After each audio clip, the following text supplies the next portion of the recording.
இன்றைக்கும் இந்த நல்ல நாளில் உங்களை பார்க்க ரொம்ப சந்தோஷம். சோர்ந்து போய் ஃப்ரஸ்ட்ரேஷனில் இருக்கிற, விரக்தியில் இருக்கிற, கவலையில் இருக்கிற, நம்பிக்கையற்று இருக்கிற உங்களுக்காக தேவன் இந்த நாளை ஏற்படுத்தி இருக்கிறார். அவருடைய வார்த்தை நம்மளை கைவிடாத வார்த்தை. சங்கீதம் 139 அதிகாரம் 14வது வசனத்தில் இப்படி படிக்கிறோம். நான் பிரமிக்கத்தக்க அதிசயமாய் உண்டாக்கப்பட்டபடியால் உம்மை துதிப்பேன்.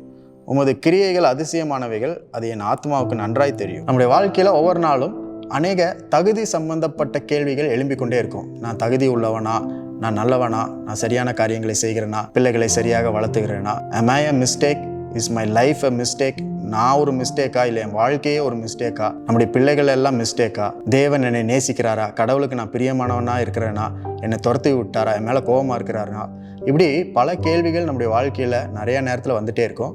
அதுவும் எஸ்பெஷலி இன்னைக்கு ரொம்ப நிறைய கேள்விகள் உங்கள் மனசில் இருக்குன்னு ஆண்டவர் சொல்கிறார். ஸோ உங்களுக்கான பதில் தான் இந்த வசனம். நீங்களும் நானும் பிரமிக்கத்தக்க அதிசயமாய் உண்டாக்கப்பட்டிருக்கிறோம். அப்படின்னா அர்த்தம்னா நம்முடைய வாழ்க்கையே ஒரு அதிசயம், நம்முடைய படைப்பே ஒரு அதிசயம், நம்ம வாழ்கிறதே ஒரு அதிசயம், மிராக்கிள். இங்கிலீஷில் இந்த வசனம் எப்படி சொல்லப்பட்டிருக்குன்னா, I am fearfully and wonderfully made. நான் பயபக்தியுடன் அதிசயமாக உருவாக்கப்பட்ட ஒரு மனுஷன்.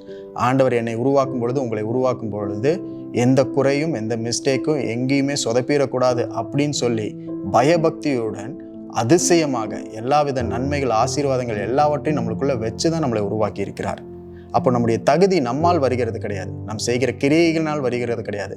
நம்ம எவ்வளோ படிச்சிருக்கிறோம், எவ்வளோ சம்பாதிக்கிறோம், எந்த இடத்துல இருக்கிறோம், எப்படிப்பட்ட மனிதனாக பிஹேவ் பண்ணுறோம், அதில் வர்றது கிடையாது.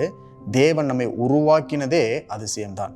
அதிசயமாகத்தான் நாம் வாழ்ந்து கொண்டிருக்கிறோம். வாழ்க்கையே ஒரு அதிசயம்தான். இந்த வசனத்தை சொல்றது தாவீது ராஜா சொல்லுகிறார். தாவீது ராஜாவுக்கு தெரியும் எவ்வளோ பெரிய பாவி அவரு அப்படின்றது தெரியும், எவ்வளோ மோசமான மனுஷன்றது அவருக்கு நல்லா தெரியும். அவர்தான் சொல்லுகிறார், நான் அதிசயமாய் உருவாக்கப்பட்டிருக்கிறேன், பிரமிப்பாய் நான் உருவாக்கப்பட்டிருக்கிறேன், இந்த விஷயம் என்னுடைய ஆத்மாவுக்கு தெரியும் அப்படின்னு சொல்லி தாவீது ராஜா சொல்கிறார். உங்களுக்கும் எனக்கும் ஆண்டவர் கொடுத்திருக்கிற ஆத்மாவுக்கு, அந்த இமோஷன், மனசிற்கு, யோசனைகளுக்கு நன்றாய் தெரியும். நீங்களும் நானும் தேவனால் சிருஷ்டிக்கப்பட்டிருக்கிறோம், அதிசயமாக பிரமிப்பாக படைக்கப்பட்டிருக்கிறோம் என்பது நன்றாய் தெரியும். ஆனால் பிசாசு என்ன பண்ணுவானா, அதே ஆத்மாவில் தான் ஆர் யூ worthy, நீ தகுதி உள்ளவனா, உனக்கு இதெல்லாம் கிடைக்குமா, உனக்கெல்லாம் கிடைக்குமா அப்படின்ற கேள்வியை நம்மளுக்கு எழுப்பி கொண்டே இருப்பான். அதனால தான் ஆண்டவருடைய வசனம் இன்றைக்கு நம்மளுக்கு ஆண்டவர் சொல்லி பலப்படுத்துகிறார், உற்சாகப்படுத்துகிறார். உங்கள் ஆத்மாவில் வருகிற பிசாசினுடைய எண்ணங்களை நீங்கள் கேட்டு அதற்கு செவி கொடுத்து நடக்காதீங்க. உங்கள் ஆத்மாவில் தேவன் போட்டிருக்கிற திட்டத்தையும் யோசனையும் எண்ணங்களையும் நீங்கள் நினைக்க வேண்டும். நீங்கள் பிரமிக்கத்தக்க அதிசயமாய் உருவாக்கப்பட்டிருக்கிறீர்கள். இன்னைக்கு நீங்கள் உங்களை பார்த்து சொல்லணும், நான் ஒரு அதிசயம், நான் ஒரு பிரமிப்பு, என்னை ஆண்டவர் உருவாக்கினதே அதிசயமாக தான் உருவாக்கியிருக்கிறார். இந்த விஷயம் எனக்குள்ள இருக்கிற ஆத்மாவுக்கு, மனசுக்கு நல்லா தெரியும்.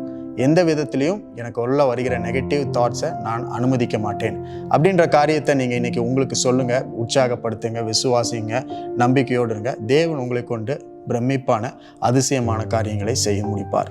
இன்றைக்கும் இந்த நல்ல நாள் ஆண்டவர் கொடுத்திருக்கிறார். அதற்காக நன்றி செலுத்துவோம்.